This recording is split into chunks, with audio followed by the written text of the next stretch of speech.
Good morning, boys and girls, and welcome to another episode of Pep's Corner. Today, we will continue reading our book, Bud Not Buddy.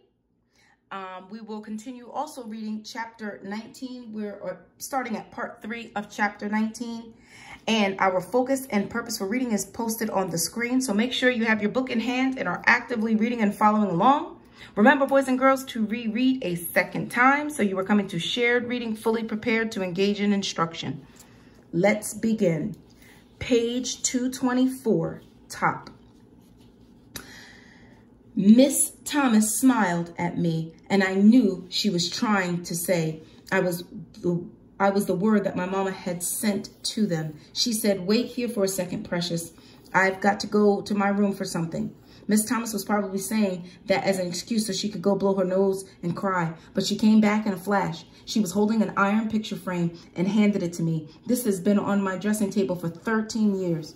Bud, ever since your mother was 16 years old. Now it belongs to you. I wanted to say thank you, but I just stared at the picture in the heavy frame, iron frame. It was Mama.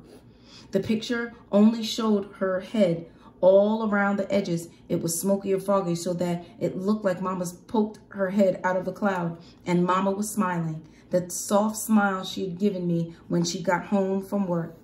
It had been so long since I'd seen Mama smile that I wanted to laugh and cry at the same time. Miss Thomas said, "Let me show you something, Bud." She took the frame out of my hand and said, "Watch this." She moved the picture up and down, right and left, then around in circles. Do you see how her eyes are on you all the time? No matter which way you look at the picture, she's watching. It seemed like Mama was looking directly at me, no matter where Mrs. Thomas put the picture. I can keep this.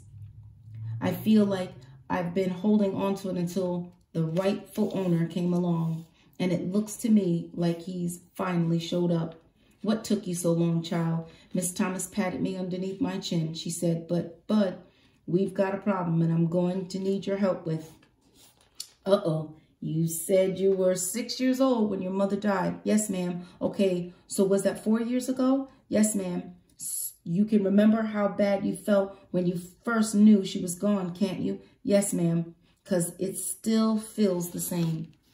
"Well, you've had 4 years to try to heal from that scar, but it still hurts. Like sometimes it doesn't, sometimes a lot. I know, Bud, I remember. Your grandfather and I just found out that she had passed. The hurt is brand new for us." Miss Thomas started swallowing, and even though she had seen her in 11 years, I know there isn't a day that doesn't go by that he doesn't think about her. He'd never admit it. But there isn't one show that we give that he doesn't first look out into the audience, not to see how big the crowd is, but hoping that she'll be out there, hoping that she'd have seen a flyer tacked to a telephone pole somewhere and would stop by and see him. He loved her so much, Bud. Sorry, sweetheart. She took the hand she wasn't squeezing my fingers with and took out a handkerchief and blew her nose. "Those stones that he picks up everywhere he performs are for her. She must have been 4 or 5 years old. The band was getting ready to travel to Chicago for a week, and before we left, he asked her what she wanted to bring him back for her. She was thinking a doll or a dress or something, but she told him, 'A walk, Daddy. Bring me back a walk from Chicago.' So everywhere we went after that, he'd have to get her a walk. He'd write the city and the day were there on them for her. He's got boxes of them upstairs, 11 years worth. So, Bud, I don't know how Herman is going to be feeling after this. That's where I need your help. You've got to remember that both Herman and I love your mother just as much as you do. This doesn't seem like it could be true, but just because it didn't seem like anyone could love my mother as much as I do, but because it didn't seem like Herman E. Calloway could love anyone at all," Miss Thomas said, "so you can remember, Bud, be patient with him. That ornery man upstairs is very hurt right now, and I just can't say where he's going to land after this news gets through blowing him around. Miss Thomas was starting to do that stingy-eyed blinking. So we're going to have to give him some time. We're going to have to let him find out how he feels before. Mr. Jimmy came into the kitchen. Grace, he said, he want to. Herman E. Calloway was making everybody feel like they had the blues. It looked like Mr. Jimmy just wiped some tears from his eyes too. Miss Thomas came around to my side of the table and gave me a hug. She said, okay. She said, you okay? I said, yes, ma'am. She said, should I go see how he's doing? Yes, ma'am. She left the kitchen and Mr. Jimmy went into the living room. I picked Mama's picture up and put it back in the envelope. Mr. C chose a good name for his house because not a second went by before the back door came open and the dusty devastators of depression walked in, talking like this was going out of style. As soon as they saw me, they all got a lot quieter. Doodoo Bug said, hey, Sleepy LeBone, where's everyone at? I didn't want to embarrass anyone by saying that all the grown folks were sitting over on the other side of the house sobbing their eyes out. So I said, they're around. I remembered not to call the band sir. Steady said, well, it's you. Well, it's you we wanted anyway. He put a old cardboard suitcase on the table and said, I told the fellas how hard you've been hitting that recorder and about how proud I was of you. So we put a couple of nickels together.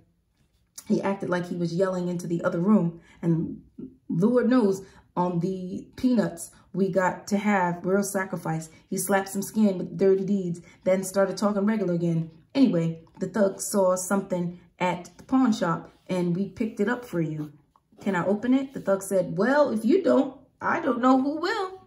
Eddie said. Eddie slid the cardboard box suitcase over in front of me. It looked worse than the one I used to carry around. One of the slaps on it was busted clean off and the other one was stuck. Steady Eddie said, it's what's inside that's interesting. Just pull on that slap real hard. I pulled on the slap and it came off right in my hand.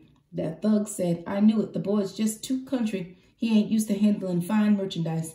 We should have given him in the paper bag. I opened the suitcase, whatever it was, wrapped in wrinkly newspaper. I started pulling the newspapers off, and I could tell that their gift was real heavy. All of a sudden, a shiny piece of gold shone through. I snatched more paper off and couldn't believe my eyes. The dusty devastators of the Depression had put their money together and had bought me a baby-sized horn like Steady Eddie's saxophone. Steady Eddie could see I was stuck, so he lifted it out of the suitcase and fished around in the bag for the mouthpiece, the neck of the reed holder. He sucked in the reed for a minute, put the horn together, then played it. Man, my horn sounded great.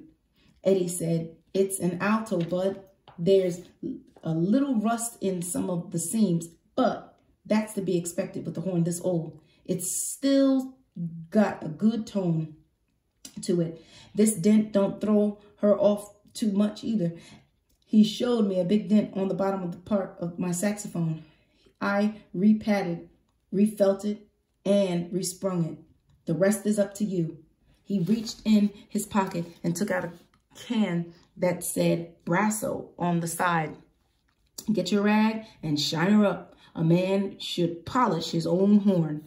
I looked at my bandmates and said, thank you. Thank you very, very much. I'll practice on this so much that I'll be just as good as you guys in about 3 weeks. Doodoo Bug said, uh-oh, now that's cold. I said, really?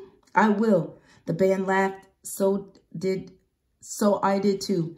Eddie said, well, Mr. LeBone, I'll tell you what, since you're so hot to get in this band, I'd better get you started on your lessons right away. He pulled a big silver watch that was tied up to a chain out of his pocket and said, I'm going by Taylor's for a while now, but I'll be back around 7. If you've got your axe polished up by then, I'll bring some sheet music along and we can get started.